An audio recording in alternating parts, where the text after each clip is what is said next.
자, 치아 건강 관련 어렵거나 애매한 질문들 백 교수가 답변해 드립니다. 이번 질문 한번 또 보죠. 주걱턱. 아이가 제발 저를 닮지 않기를 바랬는데 아이가 자랄수록 주걱턱이 될 것 같은 징조가 보입니다.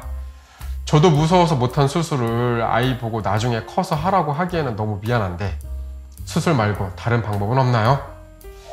이거 마치 저희 병원 찾아오시는 이제 엄마 아빠의 목소리가 옆에서 바로 들리는 것 같은데요. 이런 이유로 많이들 찾아오십니다. 주걱턱에 대해서 한번 먼저 좀 정리를 좀 해보면요. 주걱턱은 아래턱이 지나치게 앞쪽으로 나와 있는 전문적인 용어로는 3급 부정교합이라고 합니다. 근데 서양 사람들의 경우에는 주걱턱 비율이 1% 정도밖에 안 된대요. 그런데 한국, 몽골 이런 극동적 사람들은 주걱턱 비율이 14%로 세계 최고라고 하거든요. 그럼 이렇게 지역적, 인종적인 차이가 있다는 것은 주걱턱의 원인에 유전이 아주 엄청 큰 역할을 미친다는 것입니다. 부모님 중 한쪽보다 부모님 양쪽 모두가 주걱턱일 경우 자녀도 주걱턱일 가능성이 높아지는데요. 심지어 부모님은 정상이시더라도 엄마 쪽 삼촌, 아빠 쪽 삼촌, 주걱턱이 있으신 그런 경우에는 아이들도 유전적으로 주걱턱이 될 가능성이 높아집니다. 주걱턱을 방치하다 보면은 일단 이게 심미적으로 좋지가 않죠. 턱이 이렇게 나와 있는 상태니까 정신적인 스트레스도 당연히 크겠지만 또한 저작 기능, 씹는 기능도 저하가 되게 되겠고 또한 부정교합으로 인해서 턱 근육의 불균형 이런 것을 초래되는 두통과 목의 통증들도 유발할 수가 있답니다. 주걱턱의 치료는 그럼 어떻게 해야 되는가? 먼저 치료 시기에 대해서 우리가 좀 봐야 되는데요. 경미한 경우에는 조기 치료로 바로잡을 수가 있습니다. 상악 전치, 그러니까 위의 앞니가 이렇게 맹출하는 시기인 만 7살, 만 8살 이때가 바로 적기인데요. 위 턱뼈를 앞으로 조금 끌어내거나 아래 턱의 성장을 최대한 억제하거나 이렇게 해서 위 치아가 아래 치아를 덮도록 만들어주는 것이 치료의 목적입니다. 일단 위 치아가 아래 치아를 이렇게 딱 덮어주잖아요. 그러면 아래 턱의 과도한 성장을 제한해주게 됩니다. 그러면 주걱턱의 경향을 상당히 많이 개선시킬 수가 있습니다. 단, 사춘기의 성장이 끝나면 하악골의 그러니까 아래턱의 성장도 끝나는 겁니다.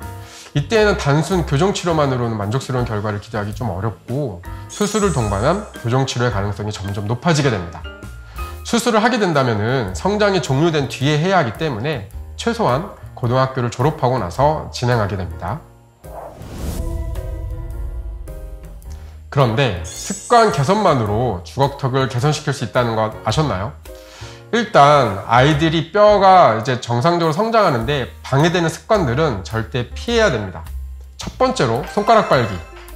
만 3세가 넘어서도 계속적으로 손가락을 빨게 되면 영구적인 부정교합을 유발할 수가 있습니다. 심리요법, 행동요법으로 자발적으로 손가락을 그만 빨도록 만들어줘야 되는데 만약에 이게 어렵고 스스로 해결이 안 될 시 치과 의사와의 논의하에 치아에 붙이는 습관 제거 장치를 사용할 수도 있습니다. 두 번째, 혀 내밀기. 이것도 엄청 중요한데 많이들 모르실 수 있습니다. 혀를 내밀면 치아가 앞으로 밀려서 잇몸뼈의 정상적인 성장을 방해합니다. 아니 원장님 혀가 힘이 얼마나 세다고 치아의 성장을 방해한다는 건가요? 실제로 혀 때문에 치아의 성장이 방해되는 경우가 너무나 많습니다. 그래서 혀를 입 천장에 대고 있는 습관을 가지는 것이 중요한데요.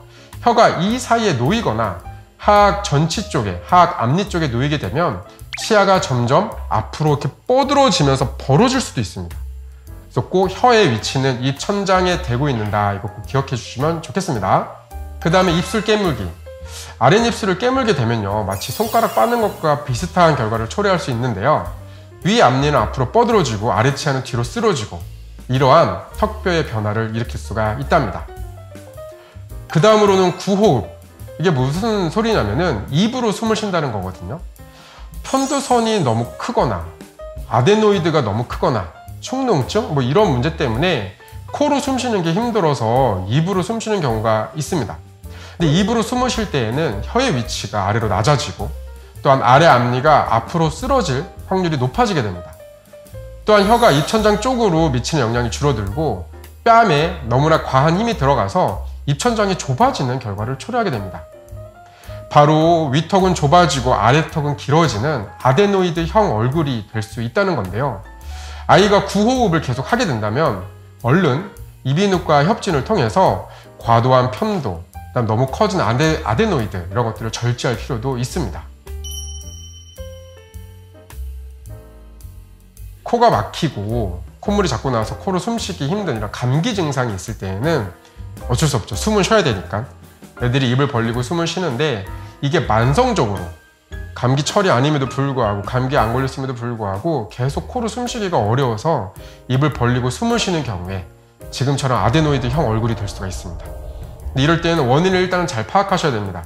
아까 말씀드렸다시피 우리 목 안에 있는 구조, 코 안쪽에 있는 구조인 아데노이드, 편도 이런 것들이 너무 커서 바람이 지나가는 구멍을 막고 있을 수 있거든요. 이럴 때에는 적절한 수술적 치료로 그런 것들을 절제를 해가지고 구멍을 넓혀줄 필요가 있겠습니다. 감기 때문에 잠깐 입으로 숨 쉬는 거는 크게 걱정 안 하셔도 됩니다. 이게 아무래도 지금 우리가 이야기하는 아이들은 성장기 아이들의 뼈는요, 일면 딱딱하지만 마치 찰흙과 비슷합니다. 힘을 주면은 뼈의 형태를 조금 움직일 수가 있어요. 그렇기 때문에 성장기 아이들인 경우에 더 구호흡을 하면 안 된다, 이제 이런 거거든요. 근데 어른들의 경우에는 뼈가 딱딱해서 이런 근육의 힘만으로는 눈에 띌 정도의 뼈의 차이를 초래하기는 어렵습니다. 어른들이 자꾸 구호흡을 한다? 그러면 이제 반대로 또 다른 이유로 이제 충치나 이제 이런 충치나 이제 구강의 악취 이런 것들을 유발할 수 있기 때문에 적절하게 원인을 제거해서 치료를 받는 게 좋겠죠?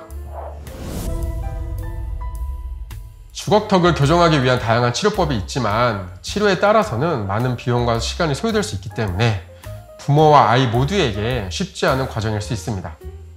그럼에도 불구하고 부종기압 해결을 위한 성장 치료는 아이들의 성장이 완료되기 전에만 한정적으로 할 수 있는 치료이므로 너무 늦지 않게 치과 의사의 상담을 받아보시고 부모님께서도 아이들의 생활 습관 개선에 조금 더 신경을 써주시면 최소한의 노력으로 최대한의 결과를 얻으실 수 있을 거라 생각됩니다.